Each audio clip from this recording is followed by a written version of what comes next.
ಎಲ್ಲರಿಗೂ ನಮಸ್ತೆ, welcome back to my YouTube channel. ಇವತ್ತಿನ ಈ ಸ್ಪೆಷಲ್ ವಿಡಿಯೋಗೆ ನಿಮಗೆ ಎಲ್ಲರಿಗೂ ಸ್ವಾಗತ ಸ್ನೇಹಿತರೆ. ವಿಡಿಯೋನ ಕೊನೆ ತನಕ ಸ್ಕಿಪ್ ಮಾಡ್ದಲ್ಲೇ ನೋಡಿ. ಹಾಗೆ ನಿಮ್ಮ ಚಾನಲ್ನ ಯಾರು ಸಬ್ಸ್ಕ್ರೈಬ್ ಮಾಡಿಲ್ಲ ಅಂದರೆ ದಯವಿಟ್ಟು ಬೇಗ ಚಾನಲ್ ಸಬ್ಸ್ಕ್ರೈಬ್ ಮಾಡಿ. ಹಾಗೆ ಈ ವಿಡಿಯೋ ಇಷ್ಟ ಆದರೆ ಮಾತ್ರ ಲೈಕ್ಸ್, ಶೇರ್ ಹಾಗೆ ಕಾಮೆಂಟ್ಸ್ ಮಾಡಿ. ಓಕೆ, ಬನ್ನಿ ವಿಡಿಯೋನ ಶುರು ಮಾಡಿ. ಇಲ್ಲಿ ನಾನೊಂದು ಡೈರಿ ಬುಕ್ ನಿಮಗೆ ತೋರಿಸ್ತಾ ಇದ್ದೀನಿ. ಈ ಡೈರಿ ಬುಕ್ ನನಗಂತೂ ಸಿಕ್ಕಾಪಟ್ಟೆ ಸ್ಪೆಷಲು. ಎಲ್ಲರೂ ಡೈರಿ ಬುಕ್ಕಲ್ಲಿ ತಮ್ಮ ಮೆಮೊರೀಸ್ನ ಬರೆದಿಟ್ಕೊತಾರೆ. ಆದರೆ ನಾನು ಈ ಡೈರಿ ಬುಕ್ಕಲ್ಲಿ ಒಂದಷ್ಟು ಅಮೌಂಟ್ಸ್ಗಳನ್ನ ತೆಗೆದಿಟ್ಕೊಂಡಿದ್ದೀನಿ. ಅದನ್ನು ನಾನು ನಿಮ್ಮ ಜೊತೆ ಇವತ್ತು ಹಂಚ್ಕೋಬೇಕು ಅಂತ ಈ ವಿಡಿಯೋನ ಮಾಡ್ತಾ ಇರುವಂಥದ್ದು. ನಾನು ನಿಮಗೆ ತೋರಿಸ್ತೀನಿ ಎಷ್ಟು ಅಮೌಂಟ್ಸನ್ನು ತೆಗೆದಿಟ್ಕೊಂಡಿದ್ದೀನಿ, ಏನಕ್ಕೆ ತೆಗೆದಿಟ್ಕೊಂಡಿದ್ದೀನಿ ಅಂತ. ಅಮೌಂಟ್ಸ್ ತೆಗೆದಿಟ್ಕೊಬೋದು, ಬಟ್ ಏನಕ್ಕಂತ ರೀಸನ್ ಬೇಕಲ್ವಾ, ಅದನ್ನು ಹೇಳಬೇಕು ಅಂತ ಈ ವಿಡಿಯೋನ ಮಾಡ್ತಾ ಇರುವಂಥದ್ದು. 23ಇಂದ 23, 24, 25 ತನಕ ನಾನು ಈ ಒಂದು ಬುಕ್ಕಲ್ಲಿ ಅಮೌಂಟ್ಸ್ನ ತೆಗೆದಿಟ್ಕೊಂಡಿದ್ದೀನಿ. ಎಷ್ಟು ಅಮೌಂಟ್ ಇದೆ ಅಂತ ನಾನು ಲೆಕ್ಕ ಕೂಡ ಮಾಡಿಲ್ಲ. ₹1 ಅಮೌಂಟ್ಸ್ ಕೂಡ ಇದರಿಂದ ನಾನು ಟಚ್ ಕೂಡ ಮಾಡಿಲ್ಲ. ಎಂಥ ಸಿಚುವೇಶನ್ ಬಂದರೂ ಕೂಡ ಇವತ್ತು ನಾನು ಎಷ್ಟು ಅಮೌಂಟ್ಸ್ ಇದೆ ಅಂತ ನಿಮ್ಮ ಎದುರುಗಡೆ ಲೆಕ್ಕ ಮಾಡ್ತೀನಿ. ಆ್ಯಂಡ್ ಎಷ್ಟು ಮಂತ್ಸ್ ತೆಗೆದಿಟ್ಕೊಂಡಿದ್ದೀನಿ ಅಂತ ಕೂಡ ತೋರಿಸ್ತೀನಿ. ಓಕೆ, ಇಲ್ಲಿ ಲಾಸ್ಟ್ ಪೇಜಲ್ಲಿ ₹100 ಇದೆ. ಆ್ಯಂಡ್ ಸೆಕೆಂಡ್ ಪೇಜಲ್ಲಿ ₹200 ಇದೆ. ಲಾಸ್ಟಿಗೆ ಟೋಟಲ್ ಅಮೌಂಟ್ಸ್ನ ಲೆಕ್ಕ ಮಾಡ್ತೀನಿ. And third ಪೇಜಲ್ಲಿ ₹100, ₹100, ₹100, ₹100. ಟೋಟಲ್ ಎಷ್ಟಾಯ್ತು ಅಂತ ಲೆಕ್ಕ ಮಾಡ್ತೀನಿ. 9, 10, 11, 12,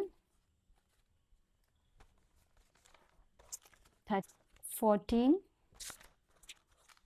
15, 16, 17, 18, 19, 20,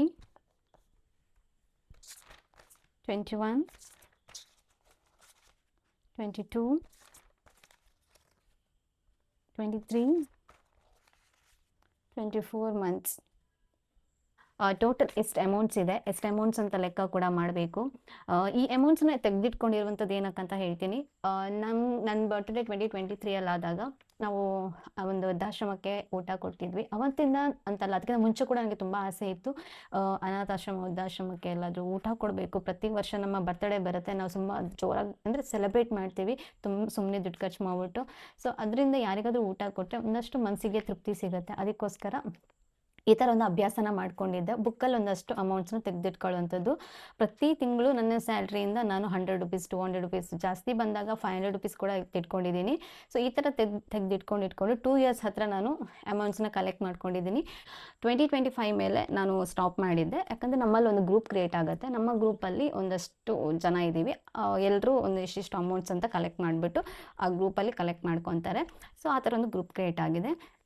ಸೊ ಅದಾದಮೇಲೆ ನಾನು ಇದನ್ನು ಸ್ಟಾಪ್ ಮಾಡಿ ಈ ಥರ ಮಾಡಿದ್ದೆ. ಇದರಲ್ಲಿ 2 ಇಯರ್ಸ್ ಅಮೌಂಟ್ಸ್ ಇದೆ. ಇದನ್ನು ನಾನು ಈ ಸಲ ನಾನು ಒಂದು ಕಡೆ ಇದನ್ನು ಊಟ ಕೊಡಬೇಕು ಅಂತ ಡಿಸೈಡ್ ಮಾಡಿದ್ದೀನಿ. ಗೊತ್ತಿಲ್ಲ ಯಾವಾಗ ಕೊಡ್ತೀನಿ ಅಂತ. ಆದಷ್ಟು ಬೇಗ ಕೊಡ್ತೀನಿ. ಎಲ್ಲಿ ಕೊಡ್ತೀನಿ ಅಂತ ಕೂಡ ನಿಮ್ಮ ಜೊತೆ ಶೇರ್ ಮಾಡ್ತೀನಿ. ಹಾಗೆ ನೀವು ಕೂಡ ಇಂಥ ಒಂದು ಅಭ್ಯಾಸನ ಮಾಡ್ಕೊಳ್ಳಿ.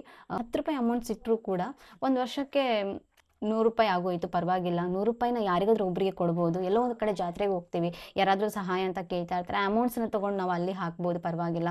ಈ ಥರ ಒಂದು ಅಭ್ಯಾಸನ ಮಾಡಿಕೊಂಡ್ರೆ ತುಂಬ ಒಳ್ಳೆಯದು ಅಂತ ಹೇಳ್ತೀನಿ. ಸೊ ಇದನ್ನು ಕೌಂಟ್ ಮಾಡಿಬಿಟ್ಟು ಎಷ್ಟಿದೆ ಅಂತ ಹೇಳ್ತೀನಿ. ಓಕೆ, ಅದೇ ಟೋಟಲ್ ಅಮೌಂಟ್ಸ್ ₹3,550 ಇದೆ. ನಿಜವಾಗ್ಲೂ ತುಂಬ ಖುಷಿ ಆಗ್ತಾ ಇದೆ. 2 ವರ್ಷದಲ್ಲಿ ನಾನು ಎತ್ತಿಟ್ಕೊಂಡಿರುವಂಥ ಅಮೌಂಟ್ಸ್ ಇದು. ಎಲ್ಲೂ ಯಾವುದೇ ಸಮಯದಲ್ಲೂ ಕೂಡ ನಾನು ₹1 ಅಮೌಂಟ್ಸ್ ಕೂಡ ನಾನು ಟಚ್ ಮಾಡಿಲ್ಲ. ನಿಮಗೆ ನೋಟ್ಗಳನ್ನ ನೋಡಿದ್ರೆ ಗೊತ್ತಾಗ್ಬೋದು. ಹಳೆ ನೋಟ್ ಥರನೇ ಇದೆ ನೋಡಿ. ಸೊ ಹಳೆ ಥರನೇ ಇದೆ ಅಲ್ವಾ. ಏನೋ ಒಂಥರ ತುಂಬ ಖುಷಿ ಆಗ್ತಾ ಇದೆ. ಈ ಥರ ಒಂದು ಅಮೌಂಟ್ಸ್ನ ಎತ್ತಿಟ್ಕೊಂಡು ಅದರಿಂದ ₹1 ಕೂಡ ಟಚ್ ಮಾಡ್ದಲೆ ನನ್ನ ಆಸೆನ ನಾನು ಈಡೇರಿಸ್ಕೋಬೇಕು ಅಂತ ಅಂದ್ಕೊಂಡಿದ್ದೀನಿ. ಅದಕ್ಕೆ ದೇವರ ಆಶೀರ್ವಾದ, ಹಾಗೆ ನಿಮ್ಮ ಕೂಡ ಆಶೀರ್ವಾದ ಹಾರೈಕೆ ಇರಲಿ ನನಗೆ ಅಂತ ಕೇಳ್ಕೊತೀನಿ. ಪ್ರತಿ ವರ್ಷ ನನಗೆ ಈ ಥರದೊಂದು ಅವಕಾಶನ ದೇವರು ಕೊಡಲಿ ಅಂತ ಕೇಳ್ಕೊತೀನಿ. ಓಕೆ, ನೆಕ್ಸ್ಟ್ ಇದನ್ನು ಎಲ್ಲಿ ಕೊಡ್ತೀನಿ ಅಂತ ಮುಂದಿನ ವೀಡಿಯೋದಲ್ಲಿ ನಿಮಗೆ ಹೇಳ್ತೀನಿ. ಈ ಒಂದು ವೀಡಿಯೋನ ಇಷ್ಟ ಆದರೆ ಮಾತ್ರ ಲೈಕ್, ಶೇರ್, ಕಮೆಂಟ್ ಮಾಡಿ. ಮುಂದಿನ ವೀಡಿಯೋದಲ್ಲಿ ಮತ್ತೆ ಸಿಗೋಣ. ಅಲ್ಲಿ ತನಕ ಎಲ್ಲರಿಗೂ ಟಾಟಾ, take care, bye, love you all.